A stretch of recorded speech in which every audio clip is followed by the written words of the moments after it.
C'est un terme que vous entendez à tort et à travers depuis quelques semaines, le métaverse, ou métavers, ou bien les métaverses. Enfin bref, c'est Alex pour AuthorTech et on va essayer d'éclaircir tout ce foin.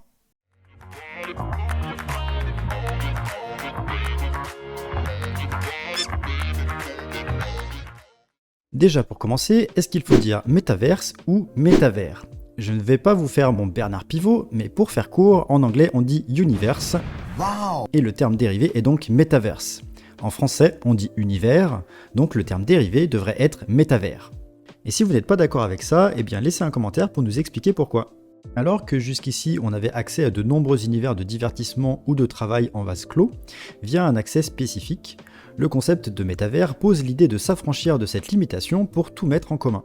Le principe fondamental du concept de métavers, c'est d'avoir des environnements virtuels persistants, indépendants, mais interconnectés les uns avec les autres.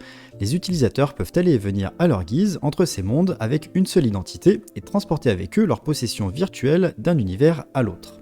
La difficulté première vient du fait qu'il n'y aura pas qu'un seul acteur qui monopolise le paysage, mais bien plusieurs, chacun avec ses propres intérêts, ses propres objectifs. Et il va falloir bien faire communiquer tout ça de manière transparente pour les utilisateurs.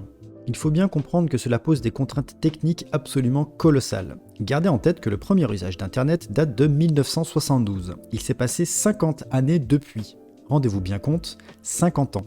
Si le terme de métavers a été grandement démocratisé récemment par les dernières annonces de rebranding de Facebook, il existait déjà des sortes de mini-métavers auparavant, comme Second Life par exemple, qui, sorti en 2003, permet à ses utilisateurs d'interagir dans un univers entièrement créé par les utilisateurs.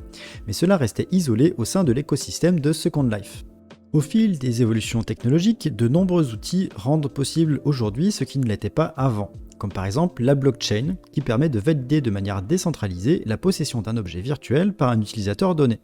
C'est une brique technique qui peut être utilisée pour permettre de construire des environnements indépendants, mais partageant effectivement les mêmes données. Aujourd'hui, on n'est qu'au début de la mise en place de ce concept de métavers, donc si vous rêviez d'un Ready Player One pour Noël, eh bien c'est un petit peu optimiste. Je finirai en ajoutant que l'enjeu commercial est énorme. Pour ne vous donner qu'un seul chiffre, en 2020, les ventes en ligne sur les sites e-commerce en France ont généré pas loin de 112 milliards d'euros. De notre côté, à notre petite échelle à AuthorTech, nous fonctionnons à 100% en nomade, c'est-à-dire pas de bureau et nous rencontrons quasiment tous nos clients sur Internet. Pour résumer, faire du business en ligne, ça marche.